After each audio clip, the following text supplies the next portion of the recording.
Hello friends, जय हिंद to all of you. स्वागत है आप सभी का आपके अपने परिवार एजुकेशन अप पर। कैसे हैं आप सभी? उम्मीद करता हूं सभी एकदम स्वस्थ होंगे, मस्त होंगे और अपनी अपनी स्टडी में व्यस्त होंगे।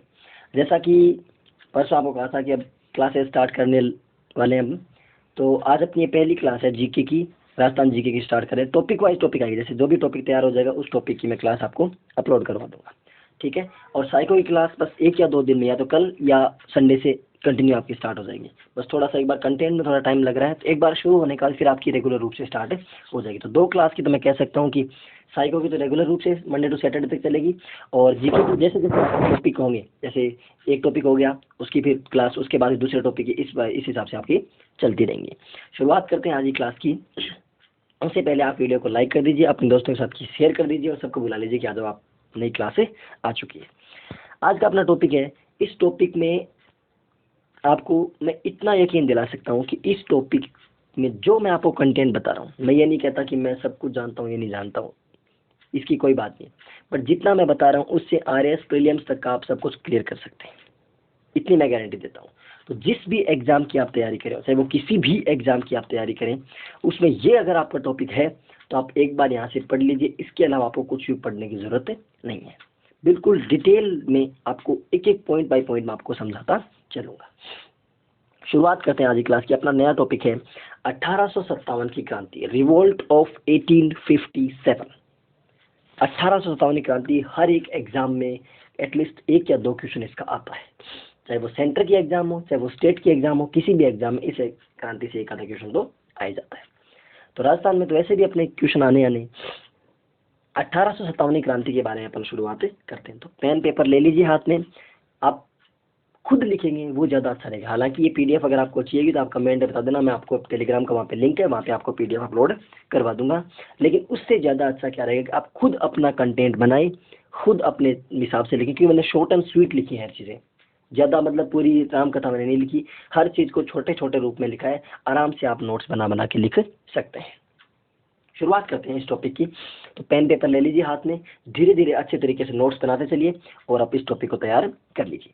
1857 की क्रांति अपन बाद में पढ़ेंगे, उससे पहले 1857 क्रांति से पहले भारत में या राजस्थान में क्या चल रहा था उसके बारे में अपन डिस्कशन करते हैं। तो 1800 के आसपास, 1800 के आसपास क्या हुआ, भारत में संधियां शुरू हो गई थी। अंग्रेज क्या करते थे, जब अंग्रेज आए थे ना, तो शुरुआत में अंग्रेज आए थे बिजनेस के इरादे से, फिर धीरे धीरे यहाँ पे अपना राज स्थापित करने लगे। फिर बाद में उन्होंने राजा महाराजाओं से संधियां प्रारंभ कर दी कि संधि करेंगे तो राजा के अंदर के मामले राजा के, और जो बाहर के मामले हैं वो अंग्रेजों के। अंदर के मामले जो जो भी प्रशासनिक काम है वो राजा लेगा, और बाहर का कोई भी काम होगा तो वो काम कौन करेंगे, अंग्रेज। इस तरीके से संधि करने लग गए। तो 1803 में भरतपुर और अलवर, कौन कौन सी, भरतपुर और अलवर कौन कौन सी रियासतें थी, एक तो भरतपुर और एक अलवर, ये 2 रियासतें थी ना। इन 2 रियासतों ने अंग्रेजों से क्या कर ली, संधि कर ली। कब की, 1803 में। उस समय राजस्थान में गवर्नर जनरल, उस समय गवर्नर जनरल कौन था, उस समय गवर्नर जनरल था, सॉरी हाँ गवर्नर जनरल था उस समय वेलेजली था, लॉर्ड वेलेजली। कहते हैं ना वेलेजली की सहायक संधियां पढ़ते हैं ना अपन भारत में, हाँ। तो उस समय गवर्नर जनरल कौन था, वेलेजली था। और संधियां कौन कौन सी रियासतों ने की, भरतपुर और अलवर ने की। कब की, 1803 में कर ली सबसे पहले। उसके बाद अगला आता है 1817-18, इसके आसपास लगभग मतलब जितनी भी रियासतें थी ना राजस्थान में, उन सभी रियासतों ने कर ली लगभग, वो एक आधी बचेंगी वो बाद में। करौली और कोटा, इन दोनों ने, और इसके अलावा जो भी अन्य जो संधियां, जो राज्य बच गए ना, जो भी रियासतें बच गई, उन रियासतों ने भी क्या कर ली, संधियां कर ली, ठीक है। उस जब इन्होंने संधियां की ना 1817-18 के आसपास, उस समय गवर्नर जनरल कौन था, लॉर्ड हेस्टिंग्स था। कौन था, लॉर्ड हेस्टिंग। 1803 के समय कौन था, वेलेजली, इसलिए कहते हैं वेलेजली की सहायक संधियां। और 1817-18 में कौन था, हेस्टिंग्स था। अंत में क्या हुआ, 1823 में सिरोही ने की थी। किसने की थी, सिरोही ने सबसे अंत में की थी।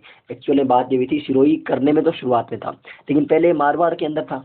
मतलब मारवाड़ के राजा ने कह दिया कि सिरोही मेरे अंडर में है, तो अंग्रेजों ने सोचा जब मारवाड़ से हमारी संधि हो चुकी है तो फिर सिरोही से अलग करने की क्या बात है। तो लास्ट में क्या हुआ, जब सिरोही वालों ने सोचा कि अंग्रेज नहीं आएंगे, अंग्रेज आ ही नहीं रहे अपने पास संधि करने के लिए, जब अंग्रेज सभी रियासतों के पास चले गए तो हमारे पास भी आने चाहिए, तो अंग्रेज वहां तक पहुंचे नहीं। तो फिर ये सिरोही वाले खुद गए थे अंग्रेजों के पास और जाकर कहा कि भाई साहब हमें कैसे भूल गए। तो उन्होंने कहा कि आप कौन, बोल सिरोही, बोल सिरोही तो मारवाड़ में आता है, बोल नहीं किसने कह दिया मारवाड़ में आता है। तो इसीलिए सिरोही ने सबसे अंत में की थी। हालांकि सिरोही पहले करने में था, बट सबसे अंत में सिरोही ने इसीलिए संधि की थी। लेकिन हमारे सिर्फ काम की पॉइंट इतना है कि 1823 में सिरोही ने सबसे अंत में संधि की थी। शुरुआत में किसने की? 1803 में अलवर और भरतपुर ने की थी। उस समय गवर्नर जनरल कौन था? Lord Wellesley. फिर 1817-18 में करौली और कोटा और जो भी अन्य जो रियासतें थी उन्होंने संधि कर ली, और उनमें गवर्नर जनरल कौन था उस समय? हेस्टिंग्स था। इसमें भी हेस्टिंग्स था। 1823 में सिरोही में सबसे अंत में संधि की थी। इन संधियों में जो ब्रिटिश जो ये संधियां करवाई थी ना, उन संधियों में जो हस्ताक्षर करवाने वाला था कि बार बार बलदादा की संधियों से साइन करवाना, एक साइन करवाने वाला था ना, वो साइन करवाने वाला कौन था? Charles Metcalfe. यानी ब्रिटिश प्रतिनिधि कौन था? Charles Metcalfe. इन संधियों के दौरान ब्रिटिश प्रतिनिधि कौन था? चार्ल्स मेटकॉफ था। और वागड़ में प्रतिनिधि कौन था? जॉन मेलकम था। वागड़ में जो प्रतिनिधि कौन था? जॉन मेलकम, है ना। तो इस चीज को हो गया, इतनी बात क्लियर होगी। यानी राजस्थान में संधियां कब से शुरू हुई? अब देखो इस चीज को आराम से आप लोग, अब इसमें क्या मैंने कुछ ज्यादा एक्स्ट्रा नहीं लिखा, बिल्कुल छोटी छोटी पॉइंट में पूरी चीज बता दी। तो राजस्थान में 1803 में भरतपुर अलवर में अंग्रेजों ने संधियां स्टार्ट कर दी। गवर्नर जनरल कौन था उस समय? वेलेस्ली। 1817-18 में लगभग राजस्थान की सभी रियासतों ने कर ली। उस समय गवर्नर जनरल कौन था? हेस्टिंग्स। और सबसे अंत में करने वाली रियासत कौन सी थी? सिरोही थी, जिसने सबसे अंत में संधि की थी। और इन संधियों में जो साइन करवाने वाला था, यानी राष्ट्र ब्रिटिश सरकार का प्रतिनिधि था, वो कौन था? चार्ल्स मेटकॉफ था। और वागड़ में प्रतिनिधि कौन था? चार्ल्स जॉन मेलकम था। इतनी बात क्लियर? Is that clear? आगे चलते हैं। अगला पॉइंट क्या है? अगला पॉइंट है पॉलिटिकल एजेंट के बारे में बात करते हैं। पॉलिटिकल एजेंट्स की बात करते हैं। हालांकि अभी बता दूं मैं कि राजस्थान में किस किस रियासत में कौन कौन पॉलिटिकल एजेंट था, बट अभी बात करते हैं कि पॉलिटिकल एजेंट होता क्या है। पॉलिटिकल एजेंट ऐसा जैसे गवर्नर जनरल था। गवर्नर जनरल था, बताओ गवर्नर जनरल पूरे भारत का एक होता है, क्या वो पूरे भारत की सभी रियासतों में पहुंच सकता है? कोई चांस नहीं है। कहाँ का देखिए गवर्नर जनरल? राष्ट्रपति है, राष्ट्रपति क्या पूरे, या प्रधानमंत्री है क्या पूरे भारत को एक साथ देख सकता है? नहीं। कि आज मतलब गुजरात भी चला गया, आज मतलब राजस्थान भी आ गया, आज मतलब हिमाचल प्रदेश चला गया, नहीं जा सकता। तो यही था कि गवर्नर जनरल पूरे भारत का एक साथ नहीं दे सकता, इसीलिए उसने अपने अपने जो पॉलिटिकल एजेंट हैं वो रियासत में दिए थे। यानी प्रत्येक रियासत में एक अंग्रेज अधिकारी, प्रत्येक रियासत में अंग्रेज अधिकारी गए थे, उन्हें क्या बोलते हैं? Political agent. अब बताओ, इतनी रियासतें थी, उन रियासतों में पॉलिटिकल एजेंट हो गए, कितने सारे पॉलिटिकल एजेंट हो गए, कितने सारे पॉलिटिकल एजेंट हो गए। तो इन पॉलिटिकल एजेंट्स पर, इन पहले पॉलिटिकल एजेंट था, इन पॉलिटिकल एजेंट्स पर कौन होता था? रेजिडेंट फॉर राजपुताना होता था। कौन होता था? इन पॉलिटिकल एजेंट पर कौन होता था? Resident for Rajputana. इस रेजिडेंट फॉर राजपुताना का हेडक्वार्टर कहाँ था? दिल्ली में था। कहाँ था इसका हेडक्वार्टर? इसका हेडक्वार्टर था दिल्ली में। फर्स्ट रेजिडेंट फॉर राजपुताना कौन था? फर्स्ट रेजिडेंट फॉर राजपुताना कौन था? David Ochterlony. कौन था? David Ochterlony. कौन था? David Ochterlony. यानी पॉलिटिकल एजेंट के ऊपर कौन होता था?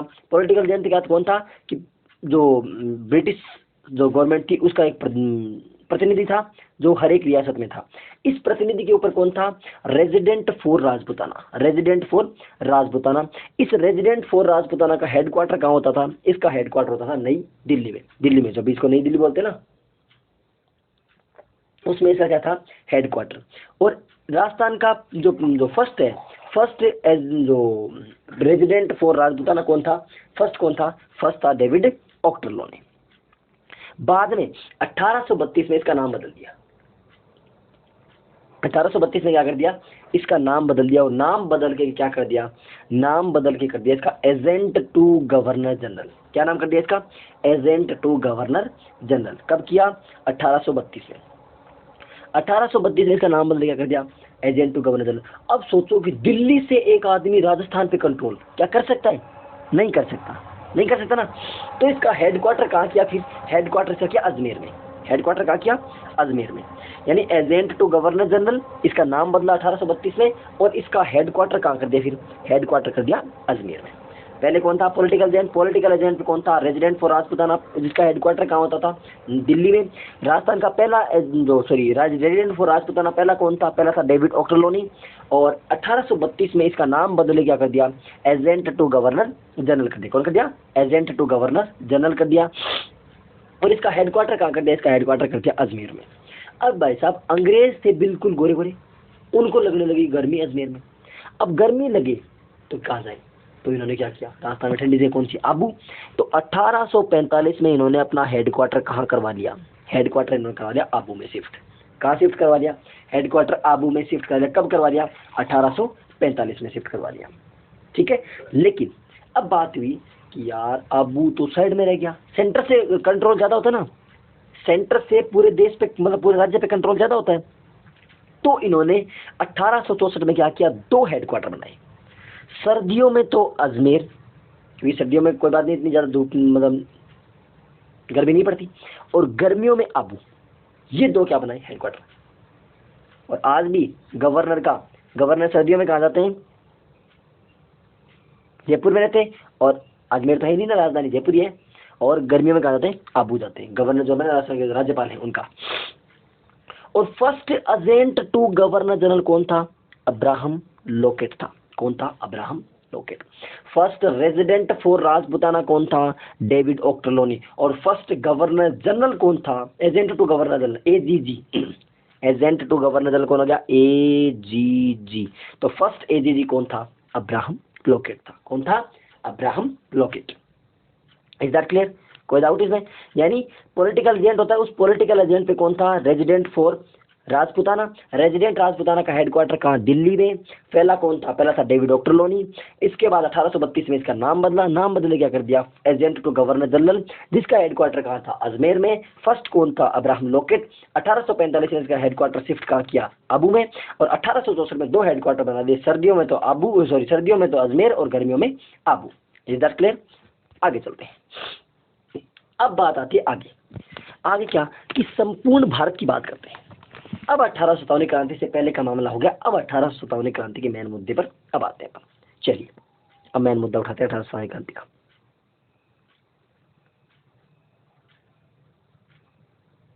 अरे ध्यान से देखिए, 1857 क्रांति में पूरे भारत में क्रांति की तिथि कब डिसाइड की गई थी, 31 मई को, कि 31 मई 1857 को पूरे भारत में क्रांति होनी थी। संपूर्ण भारत में क्रांति की तिथि कब निर्धारित की गई थी, 31 मई 1857 को। इस क्रांति का चिन्ह क्या था, इस क्रांति का चिन्ह था रोटी और कमल। क्या था, इस क्रांति का चिन्ह क्या था, रोटी और कमल। 1857 क्रांति की पूरे भारत में तिथि कौन सी थी, 31 मई। और इस क्रांति का जो चिन्ह था, कि अगर क्रांति का कोई सिंबल होता ना, तो सिंबल कौन सा था, रोटी व कमल। इस क्रांति के समय गवर्नर जनरल कौन था, तो गवर्नर जनरल कौन था, Canning, Lord Canning. Governor general पूरे बात करता ना, तो 1857 क्रांति के समय भारत का गवर्नर जनरल कौन था, केनिंग था। भारत में इस क्रांति की शुरुआत कब हुई, भारत में इस क्रांति की शुरुआत हो गई थी 10 मई 1857 को। कब शुरू हो गई थी, 10 मई 1857 को। डेट कब की थी, 31 मई। शुरू कब हो गई, 10 मई को। अब सोचो 21 दिन पहले, जो 21 दिन बाद की रणनीति थी वो 21 दिन पहले लागू हो जाए, तो सिस्टम डामाडोल होना है। यही कुछ रीजन थे जिनकी वजह से क्रांति क्या नहीं हो पाई थी, सफल नहीं हो पाई थी, नहीं तो 1857 में भारत आजाद हो जाता। तो 1857 क्रांति प्रारंभ कब हुई थी, डेट कब थी प्रारंभ होने की, 31 मई को, लेकिन प्रारंभ कब हो गई थी, 10 मई 1857 को। और हुई कहाँ से थी प्रारंभ, मेरठ से हुई थी। कहाँ से हुई थी, मेरठ से। और इस क्रांति के चिन्ह क्या था, इस क्रांति का चिन्ह था रोटी व कमल। और इस समय भारत का गवर्नर जनरल कौन था, लॉर्ड केनिंग था। अब इस क्रांति के समय राजस्थान में कितनी सैनिक छावनियां थी, 1857 की जो क्रांति थी, इस क्रांति के समय राजस्थान में सैनिक छावनियां कितनी थी, 6 सैनिक छावनियां थी। कितनी थी, 6 सैनिक छावनियां थी। कौन कौन सी 6 सैनिक छावनियां थी, एक थी नसीराबाद। नसीराबाद कहाँ पड़ता है, अजमेर में। पहली सैनिक छावनी कहाँ थी, पहली सैनिक छावनी थी आपकी नसीराबाद में। नसीराबाद कहाँ पड़ता है, अजमेर में पड़ता है। इस नसीराबाद में कौन कौन सी सेनाएं थी, तो बंगाल नेटिव इन्फेंट्री थी। कौन थे नसीराबाद में, बंगाल नेटिव इन्फेंट्री। कौन कौन सी, एक तो 15वीं बंगाल नेटिव इन्फेंट्री और एक 30वीं बंगाल नेटिव इन्फेंट्री। कहाँ थी, नसीराबाद में। नसीराबाद में बंगाल नेटिव इन्फेंट्री थी, एक तो 15वीं बंगाल नेटिव इन्फेंट्री और एक 30वीं बंगाल नेटिव इन्फेंट्री। दूसरी छावनी थी नीमच की छावनी। नीमच छावनी ये कहाँ थी, नीमच। नीमच वर्तमान में कहाँ है, वर्तमान में तो है मध्य प्रदेश में। अब आप सोचोगे कि मध्य प्रदेश में है वर्तमान में तो नीमच, तो राजस्थान का कैसे ऐसा हुआ। लेकिन जिस समय में क्रांति हुई थी जिस टाइम, उस टाइम ये नीमच किसका हिस्सा था? उस टाइम ये नीमच हिस्सा था मेवाड़ का। किसका हिस्सा था? मेवाड़ का। क्रांति के समय नीमच किसका हिस्सा था? क्रांति के समय नीमच मेवाड़ का हिस्सा था। तो 1857 में क्रांति पहली कौन सी थी? नसीराबाद छावनी अजमेर में। दूसरी कौन सी थी? नीमच की छावनी मेवाड़। तीसरी थी देवली। देवली कहाँ पड़ता है? टोंक में। देवली कहाँ है? टोंक में। देवली टोंक। और देवली में कौन सी जो रेजिडेंट रहती थी? कोटा कंटिजेंट रहती थी। कौन रहती थी? कोटा कंटिजेंट रहती थी देवली में। ठीक है। चौथी कौन सी थी? एरिनपुरा। एरिनपुरा कहाँ पड़ता है? पाली में। एरिनपुरा कहाँ पड़ता है? पाली में। और एरिनपुरा में रहती कौन थी? कौन सा थी? जोधपुर लीजियन रहती थी। कौन सी? जैसे आजकल नाम है ना, बटालियन अलग अलग नाम होते हैं ना, तो वैसे ही। तो जोधपुर लीजियन रहती थी एरनपुरा छावनी में। एरनपुरा कहाँ पड़ता है? पाली में। उसके बाद पांचवी है खेरवाड़ा। खेरवाड़ा कहाँ पड़ता है? उदयपुर में। खेरवाड़ा कहाँ पड़ता है? उदयपुर में। और इसमें कौन सी थी? मेवाड़ भीलखोर। कौन सी सैनिक छावनी थी? मेवाड़ भीलखोर। आप आराम से बिल्कुल धीरे धीरे इसको रोक रोक के वीडियो का आप नोट्स भी बना सकते हैं। ठीक है ना? देखिए देखिए आराम से नोट्स भी बना सकते हैं। तो खेरवाड़ा उदयपुर में, मेवाड़ भीलखोर थी। और छठी पड़ती है कौन सी? ब्यावर अजमेर में। कौन सी? ब्यावर अजमेर में कौन सी बटालियन थी? मेरवाड़ा बटालियन। कौन सी बटालियन थी? मेरवाड़ा बटालियन। तो फटाफट अब मेरे साथ एक बार दोबारा बोलो, कौन कौन सी कितनी सैनिक छावनियां थी 1857 की समय क्रांति के समय? 1857 की क्रांति के समय राजस्थान में 6 सैनिक छावनियां थी। कितनी थी? 6। कितनी थी? 6। कौन कौन सी? एक थी नसीराबाद अजमेर में। कौन सी थी? Bengal native infantry. कौन सी? 15वीं और 30वीं। दूसरी थी नीमच मध्य प्रदेश, वर्तमान में है लेकिन उस समय कहाँ पे पड़ता था? मेवाड़ में। क्रांति के समय नीमच छावनी थी वहाँ पर। तीसरी देवली टोंक। देवली कहाँ पड़ता है? टोंक में। और इसमें कौन सी थी? कोटा कंटिजेंट। चौथी एरनपुरा पाली। एरनपुरा पाली में कौन सी थी? जोधपुर लीजियन। पांचवी खेरवाड़ा उदयपुर, उसमें कौन सी थी? मेवाड़ भीलखोर। और छठी ब्यावर अजमेर। ब्यावर अजमेर मेवाड़ा बटालियन। अब इम्पोर्टेंट बात यह है कि जो खेरवाड़ा और ब्यावर, ये दो है ना, खेरवाड़ा और ब्यावर, इन दोनों ने 1857 क्रांति में भाग नहीं लिया था। सबसे अच्छा क्वेश्चन बनता है कि राजस्थान की ऐसी 2 सैनिक छावनियां कौन सी हैं? ऐसी कौन सी सैनिक छावनियां हैं जिन्होंने 1857 क्रांति में भाग नहीं लिया? तो कौन कौन सी है? एक तो है खेरवाड़ा और दूसरी है ब्यावर। खेरवाड़ा और ब्यावर, इन 2 सैनिक छावनियों ने 1857 क्रांति में भाग नहीं लिया था। Is that clear? राजस्थान में कितनी सैनिक छावनियां थी? 6। गवर्नर जनरल कौन था? कैनिंग। चिन्ह क्या था? रोटी और कमल। शुरुआत कब होनी थी? 31 मई 1857 को। हो कब गई थी? 10 मई को। कितनी सैनिक छावनियां थी? 6। शुरुआत कहाँ से हुई? मेरठ से हुई थी। कौन कौन छावनियों में भाग नहीं लिए? खेरवाड़ा और ब्यावर ने भाग नहीं लिया था। आगे चलते हैं। आगे चलते हैं 1857 की क्रांति के समय। कौन सी क्रांति के समय? 1857 की क्रांति के समय राजस्थान का एजीजी कौन था? एजीजी अभी बताया था ना, agent to governor general. Agent to governor general यानी पूरे भारत में होता था गवर्नर जनरल, उसका एजेंट एक राजस्थान में, एजेंट टू गवर्नर जनरल। और उसके नीचे कौन काम करते? Political agent. यानी पॉलिटिकल एजेंट को कोई बात पहुंचानी है, राजा को कोई बात करनी है तो कहाँ पहुंचाएगा? पॉलिटिकल एजेंट के पास। पॉलिटिकल एजेंट कहाँ पहुंचाएगा? एजीजी के पास। फिर एजीजी कहाँ पहुंचाएगा? गवर्नर जनरल के पास पहुंचाएगा। ठीक है। तो 1857 में राजस्थान का एजीजी कौन था? Patrick Lawrence. Lord Patrick Lawrence था। भारत का गवर्नर जनरल कौन था? कौन था? लॉर्ड कौन था? Lord Canning. और राजस्थान का एजीजी कौन था? Patrick Lawrence. 1832 में क्या हुआ? राजपुताना एजेंसी का गठन किया गया था। तो बताया था ना, राजपुताना एजेंसी। इसका हेडक्वार्टर कहाँ था? अजमेर में सर्दियों में और माउंट आबू में गर्मी में। और राजस्थान का पहला गवर्नर जनरल कौन था? राजस्थान एजीजी कौन था? लॉकेट। अभी बताया था राजस्थान का पहला एजेंट टू गवर्नर जनरल कौन था? लॉकेट था। अब आ जाइए, अब जो राजस्थान की जो मुख्य मुख्य रियासतें थी, उन रियासतों में पॉलिटिकल एजेंट कौन कौन थे? जो राजस्थान की जो मुख्य मुख्य रियासतें थी, उन रियासतों में पॉलिटिकल एजेंट कौन कौन थे? जयपुर में पॉलिटिकल एजेंट कौन था? जयपुर में कौन था? ईडन था। जयपुर में कौन था? ईडन। जयपुर में पॉलिटिकल एजेंट कौन था? ईडन था। जयपुर के बाद नेक्स्ट आता है जोधपुर। जोधपुर यानी मारवाड़। मारवाड़ में कौन था? मारवाड़ में कौन था? मैकमेसन। मैकमोसन बोल दो, मैकमेसन बोल दो, हिंदी में कैसे भी लिख सकते हैं, इंग्लिश में इनकी स्पेलिंग सेम रहती है। तो जयपुर में कौन था? ईडन। जोधपुर में कौन था? मैकमेसन। जोधपुर मतलब मारवाड़। तीसरा मेवाड़। मेवाड़ में कौन था? सावर्स। अब अभी क्यों याद करो, जब ये सावनिया पढ़ाऊंगा तभी मैं आपको बता सकता हूँ कि कौन कौन सी कहाँ कहाँ विद्रोह हुए थे उस टाइम भी। लेकिन अभी अपन पहले ही चीज़ें याद कर लेते हैं ताकि कंफ्यूजन बाद में हो ही नहीं कि किसने, सावर कहाँ का था, तो मेवाड़ का था। तो जयपुर में कौन, ईडन। जोधपुर में कौन, मैकमेसन। उदयपुर यानी मेवाड़ में कौन, सावर्स। कोटा में कौन, कोटा में बर्टन, मेजर बर्टन। कोट का बटन होता है ना, कोट का बटन, तो कोटा में कौन, मेजर बर्टन। भरतपुर में कौन, मॉरिसन। भरतपुर में कौन, मॉरिसन। कितने हो गए, 5 हो गए ना। जयपुर में कौन, ईडन। मारवाड़ में कौन, जोधपुर में, मतलब मारवाड़ जोधपुर में कौन, मैकमेसन। उदयपुर यानी मेवाड़ में कौन, सावर्स। कोटा में कौन, बर्टन। और भरतपुर में कौन, मॉरिसन। ये मुख्य मुख्य पॉलिटिकल एजेंट थे। ठीक है।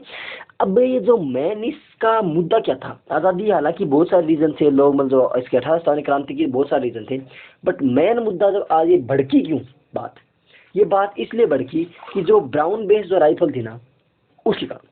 जो ब्राउन बेस राइफल थी ना, वो ब्राउन बेस राइफल पहले थी और उसकी जगह एनफील्ड राइफल ले आए। एनफील्ड राइफल का प्रयोग किया, ब्राउन बेस की जगह कौन सी राइफल का प्रयोग किया, एनफील्ड राइफल का। कौन सी राइफल का प्रयोग किया, एनफील्ड राइफल का प्रयोग किया। और ये एनफील्ड जो राइफल है ना, इस एनफील्ड राइफल के जो कारतूस इसमें डालते थे ना, जैसे गोलियां वगैरह डालते, उसके ऊपर सुअर की और जो गाय की चर्बी वगैरह की कुछ ऐसी बातें थी। तो उसके कारण क्या, भाई नहीं कर सकते, इसलिए क्रांति हुई थी। हिंदू गाय नहीं खाते और मुसलमानों के लिए सुअर अपवित्र होता है, इसलिए इन दोनों की बातें हुई थी और इसी कारण से क्रांति ज्यादा भड़क गई थी। अगर 1857 क्रांति को सही तरीके से लीडर एक साथ मिलकर करते ना, एक साथ मिलकर के बिल्कुल सही टाइम पे सब मिलकर करते, तो भारत 1857 में आजाद होता। लेकिन फिर वही बात, उस टाइम वापस मुगलिया सल्तनत आ जाती है अपने पास। अभी राष्ट्रपति वाला काम है ना, फिर ये नहीं होता, हम वापस मुगलों के गुलाम हो जाते हैं, क्योंकि उस टाइम बहादुर शाह जफर के पास जा रहे थे सबके सब मिलकर के, और वापस वहीं भी वही वापस सल्तनत आ जाती है। चलिए अब आगे चलते हैं नेक्स्ट पॉइंट पे। नेक्स्ट क्या है, अब 1857 क्रांति के समय जो 6 छावनियां थी ना, उन 6 छावनियों में शुरुआत कब कब हुई क्रांति की, ये मेन पॉइंट है ना। हालांकि अलग अलग छावनी के बारे में अपन पढ़ेंगे, लेकिन अभी इन कौन सी छावनी में कब कब शुरुआत हुई थी उनके बारे में डिस्कशन कर लेते हैं। तो पहली छावनी कौन सी थी, नसीराबाद।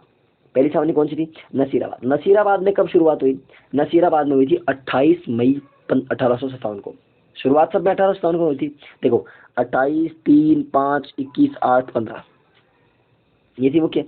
यानी पहली कौन छावनी थी, पहली छावनी थी नसीराबाद। नसीराबाद में कब शुरू हुई थी, 28 मई 1857 को नसीराबाद में। ठीक है। अच्छा, उसके बाद नीमच में, नीमच में कब शुरू हुई थी, 3 जून को। नीमच में कब शुरू हुई, 3 जून को। फिर नीमच वाले देवली चले गए थे, देवली में कब हुई थी, 5 जून को। एरिनपुरा में कब हुई थी, 21 अगस्त को।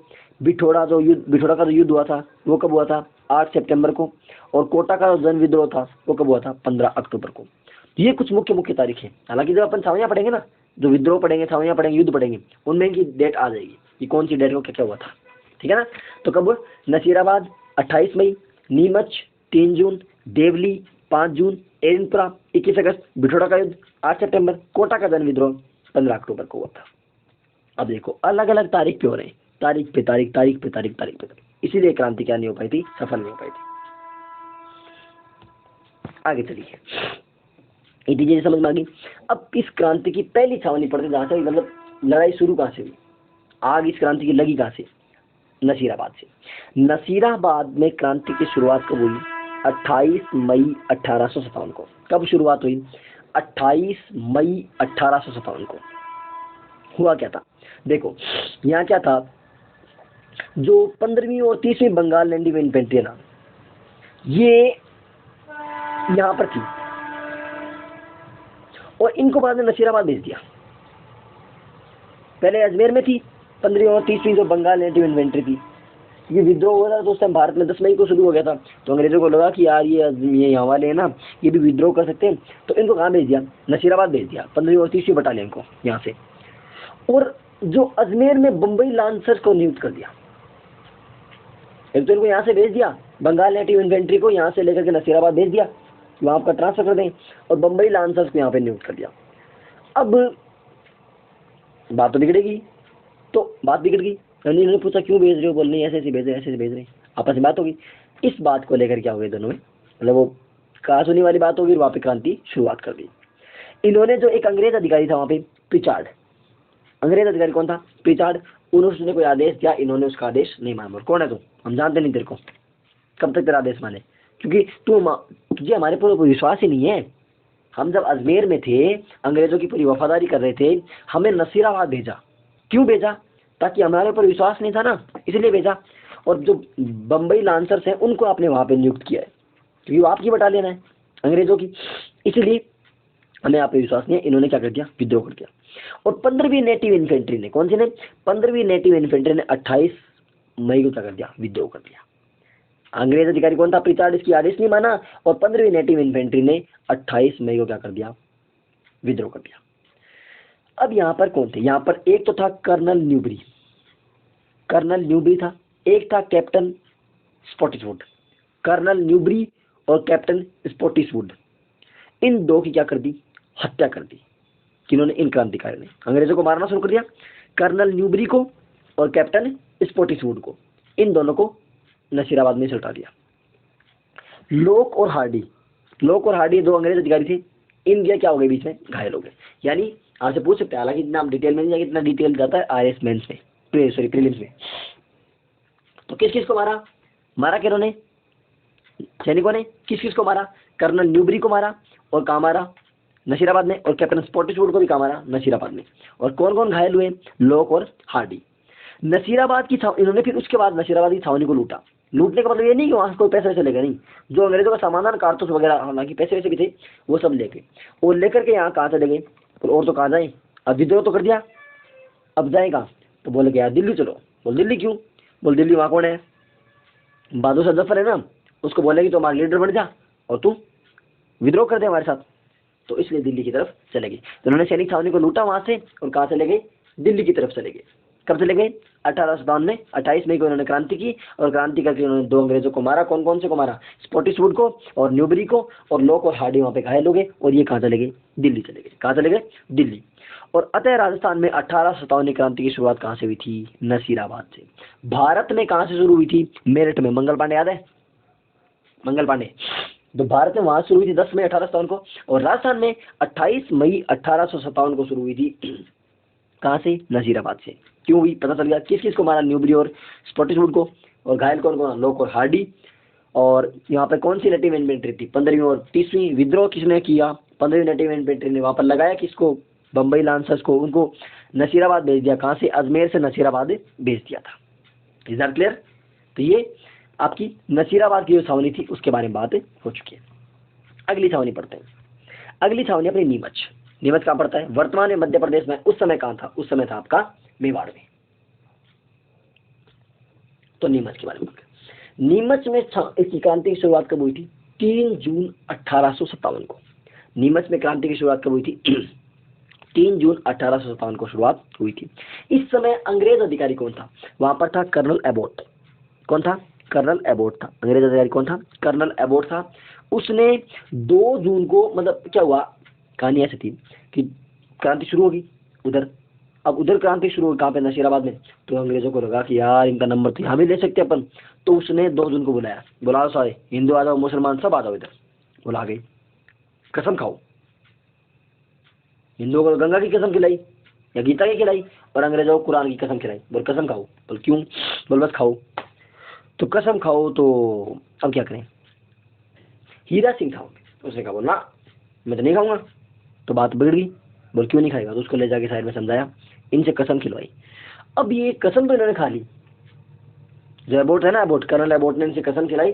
कसम तो इन्होंने खा ली। बोल कोई बात नहीं, चलो ले, हमारे ऊपर विश्वास नहीं है, कोई बात। कैसे न कैसे इन्होंने उनको बहकावे में लेकर की कसम तो इनसे ले ली।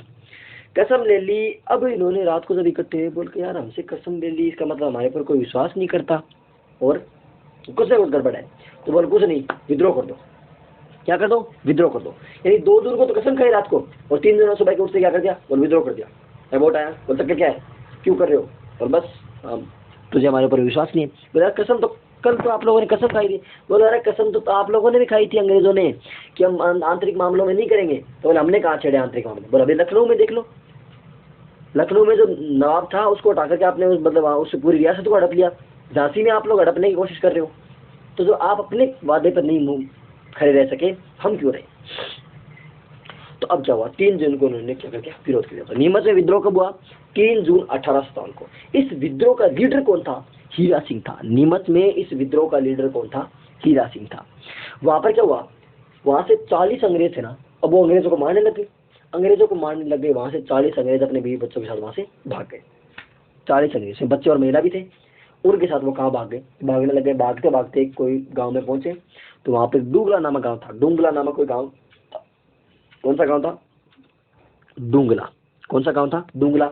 उस गांव में एक किसान थे बेचारे, रुगाराम नामक। कौन थे किसान, रुगाराम जी। रुगाराम जी ने कहा, बोल कहाँ कहाँ जा रहे हो, बोल के यार हमें तो अंग्रेज ये हमारे पीछे पड़े हुए सैनिक है और हमें तो नहीं छोड़ेंगे। तो डूंगला नामक गांव में रुगाराम नामक किसान था। उसने कहा, बोल कोई बात नहीं, आप तो घर में बैठो, अंग्रेज आएंगे तो अपने आप उनको समझा दूंगा। जो सॉरी अंग्रेज क्या, जो क्रांतिकारी आएंगे ना, यहाँ आएंगे भी नहीं, और अगर आएंगे तो मैं उनको वापस भेज दूंगा। आप तो बैठो, चाय पानी नाश्ता करो, आराम से आ रहो।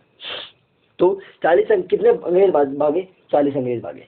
कहाँ से, डूंगला नामक गांव में एक किसान थे रुगाराम, उन्होंने इसको क्या दी, उनको शरण दी। फिर वहाँ पे जो अंग्रेज जो पॉलिटिकल एजेंट था, कहाँ का, मेवाड़ का, क्योंकि नीमच मेवाड़ में पड़ता था, तो वहाँ का पॉलिटिकल एजेंट कौन था, सावर्स। वो सावर्स यहाँ पे आया और इनको क्या निकाल लिया, बिल्कुल यहाँ से सुरक्षित निकाल लिया। ठीक है, और वहाँ यहाँ से सुरक्षित निकाल के इनको कहाँ ले गया, मेवाड़ के महाराणा थे ना स्वरूप सिंह, मेवाड़ के महाराणा थे स्वरूप सिंह, उनके पास ले गया। और उनके पास ले जा करके वहाँ पे जग मंदिर में उन्होंने क्या दी, इनको शरण दी। मेवाड़ के महाराणा थे स्वरूप सिंह। स्वरूप सिंह ने जग मंदिर कहा है, उदयपुर में जो पिछोला झील है, उस पिछोला झील के पास है, जग मंदिर में इनकी महलों में क्या दी, इनको शरण दी।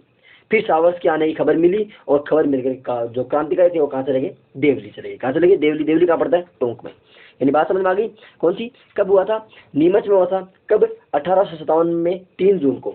क्यों, क्योंकि वहाँ पे जो उसने शपथ दिलाई थी अबोट में, और हीरा सिंह ने उनका नेतृत्व कर दिया, बोल 3 जून को विद्रोह कर दिया। और वहाँ से 40 अंग्रेज अधिकारी बाकी कहाँ चले गए, अंग्रेज जो बच्चे बीवी बच्चे थे वो कहाँ चले गए, डूंगला नामक गाँव में रुगाराम जी किसान थे, उन्होंने उनको शरण दी। और फिर सावर्स ने वहाँ से बचाया और उनको कहाँ रखा, जग मंदिर में रखा था। और बाद में सावर्स की एक बुक आई थी, उसमें लिखा था कि मतलब जो स्वरूप सिंह है वो खुद हमसे मिलने आए थे, हमें एक एक सोने के सिक्के दिए थे, हमसे काफी अच्छा व्यवहार किया था।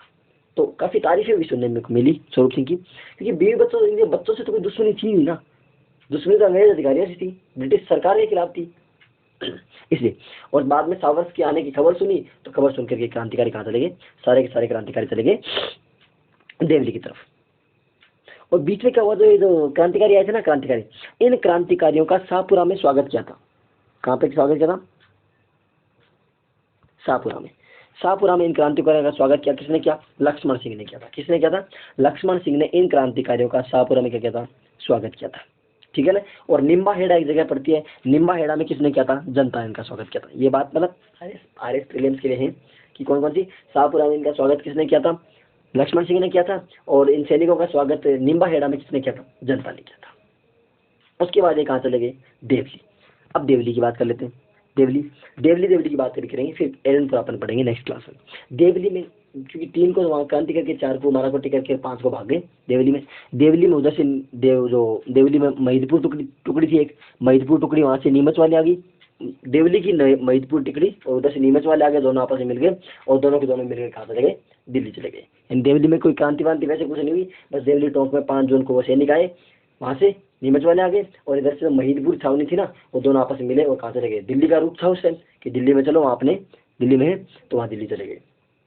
एक छोटी सी बात हो रही थी, क्रांति के केंद्र कौन कौन से थे, क्रांति केंद्र एक तो सुगाली माता का मंदिर और एक कामेश्वर मंदिर। इसके बारे में अपन कल बात करेंगे, सुगाली माता का मंदिर और क्रांतिकारी का जो क्रांति केंद्र था, और कामेश्वर मंदिर। यानी आज अपन ने कौन कौन सी रियासत वो क्रांतियाँ पढ़ी, किस से पढ़ी, एक अपन ने पढ़ी नशीराबाद में, एक पढ़ी अपन नीमच में, और एक पढ़ी अपन ने देवली में। ठीक है, इतनी बातें अपनी होती है कंप्लीट। नेक्स्ट क्लास में अपन क्या देखेंगे, नेक्स्ट क्लास में अपन आगे की बात करेंगे। आज 1857 क्रांति की फर्स्ट क्लास थी, इसके बारे में कल अपन 1857 क्रांति को पूरा कर देंगे 2 क्लासेस में। तो 1857 क्रांति में उसके बाद आपको पढ़ने की कोई आवश्यकता नहीं, जितना आप यहाँ से पढ़ लो सफिशिएंट है। क्वेश्चन निकालो, अगर कोई डाउट आ जाए तो फिर आप मुझे पूछ सकते हो कि ये डाउट इसमें आ गया। ठीक है, नेक्स्ट 1857 क्रांति के बाद अब अपन नेक्स्ट अगला टॉपिक जो भी लेंगे वो आपको नेक्स्ट बता देंगे। मिलते हैं अगली क्लास में। अब अगर आपको वीडियो अच्छा लगा हो तो आप वीडियो को लाइक कीजिएगा, अपने दोस्तों के साथ ज़रूर शेयर कीजिएगा, जो भी किसी भी एग्ज़ाम की तैयारी कर रहे हैं, क्योंकि 1857 का जो रिवोल्ट है, 1857 क्रांति है, वो ज़रूर उसमें आएगी। उनको बोलिए आप इस क्रांति को देखिए। आप इस चैनल को सब्सक्राइब कीजिए, अगर आप चैनल पर नए हैं तो आप भी सब्सक्राइब कीजिए, अपने साथियों से भी करवाइए। मिलते हैं अगली क्लास में, तब तक के लिए जय हिंद, जय Bharat. Thank you for watching.